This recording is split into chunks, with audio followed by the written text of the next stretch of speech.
एक बार की बात है, रतनपुर नाम के गांव में मीठी अपने पिताजी उमेश और सौतेली माँ रमा के साथ रहती थी। उसकी सौतेली माँ उससे बहुत काम करवाती। मीठी, कुएं से पानी लेकर आओ। हाँ माँ, अभी लाती हूँ। रास्ते में धूप से बचने के लिए वो एक लीची के पेड़ के नीचे खड़ी हो गई। तभी उसका ध्यान लीची के पेड़ की तरफ गया। लगता है इसको पानी की जरूरत है। मैं आज इसमें थोड़ा पानी जरूर डालूंगी।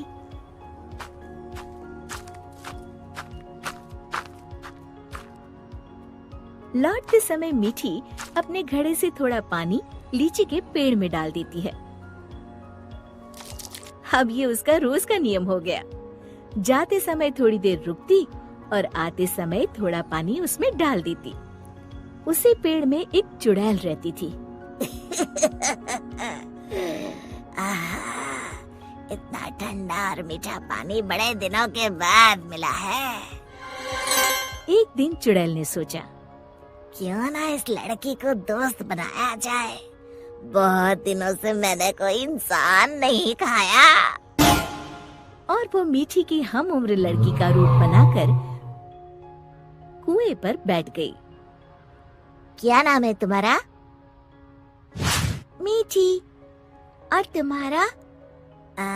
अम्बी। अम्बी? अम्बी तो खट्टी होती है। तुम मीठी और मैं खट्टी, मतलब मीठी खट्टी। नहीं, मीठी खट्टी नहीं, मीठी अम्बी। दोनों खिलखिलाकर हंसने लगती है। अरे, मुझे तो तुमसे बातें करके बड़ी देर हो गई। और जल्दी से घड़ा लेकर घर के लिए चल दी। थोड़ा सा पानी उसने लीची के पेड़ में भी डाल दिया। चुड़ैल बहुत दिनों से अकेली रह रही थी। उसे मीठी का साथ अच्छा लगा। वैसे मीठी अच्छी लड़की है, क्यों ना इसे अपनी दोस्त बना लूं। ऐसे ही रोज मीठी और अम्बी कुएं पर मिलती और ढेर सारी बातें करती, खूब हंसती, खिलखिलाती। एक दिन, आज तो बड़ी देर हो गई, मीठी पानी लेने नहीं आई। क्यों ना उसके घर जाकर देखूं। ये सोचकर चुड़ैल मीठी के घर पहुंच गई। वहाँ उसने देखा, मीठी, अभी तक तुमने बर्तन नहीं धोए और पानी भी नहीं लाई। बस माँ, खाना खाकर अभी बर्तन धोती हूँ। कब से खा रही हो? जल्दी उठो, बहुत काम है।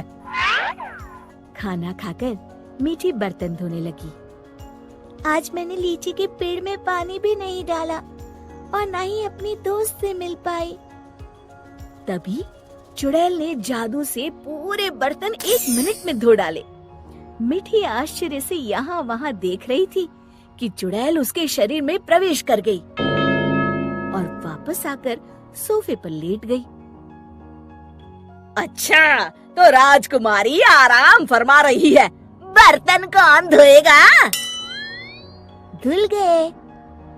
रमा को मीठी की आवाज भारी सी लगी।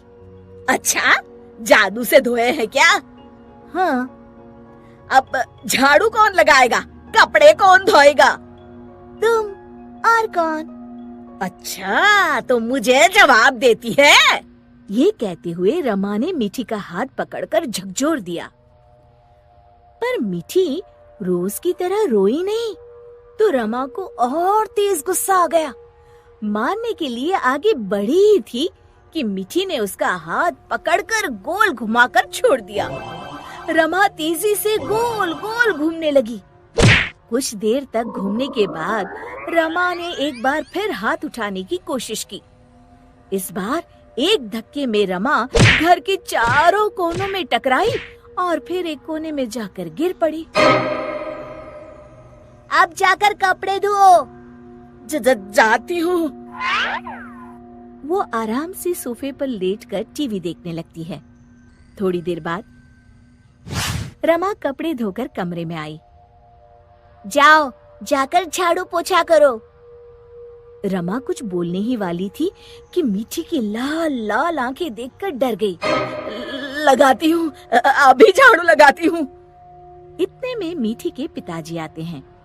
उन्होंने पहले कभी रमा को काम करते हुए नहीं देखा था। रमा, तुम काम क्यों कर रही हो? मीठी कहाँ है? रमा जोर जोर से रोने लगी और उंगली से इशारा किया जहाँ मीठी आराम से लेटी हुई थी। मीठी, मैं क्या देख रहा हूँ? मीठी के पिताजी उसका हाथ पकड़कर उसे उठाते हैं, पर मीठी को देखकर बुरी तरह डर जाते हैं और पीछे हट जाते हैं। ये देखकर मीठी के शरीर में घुसी चुड़ैल जोर जोर से हंसती है।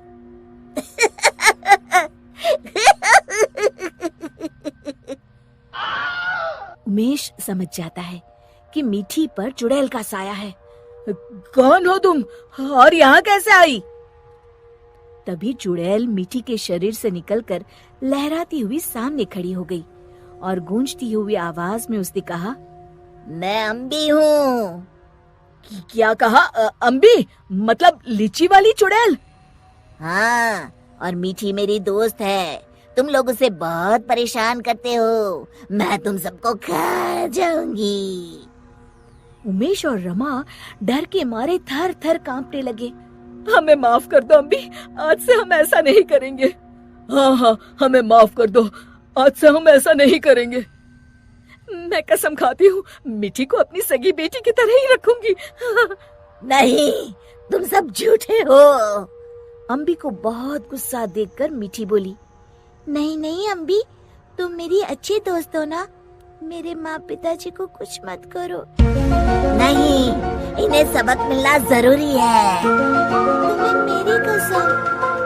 ठीक है, अभी छोड़ देती हूँ, लेकिन जब भी तुम्हें मेरी जरूरत हो मुझे बुलाना, मैं फौरन आ जाऊंगी।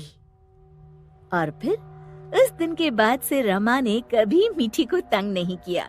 शिक्षा: हमें किसी के भोलेपन या मजबूरी का नाजायज फायदा नहीं उठाना चाहिए।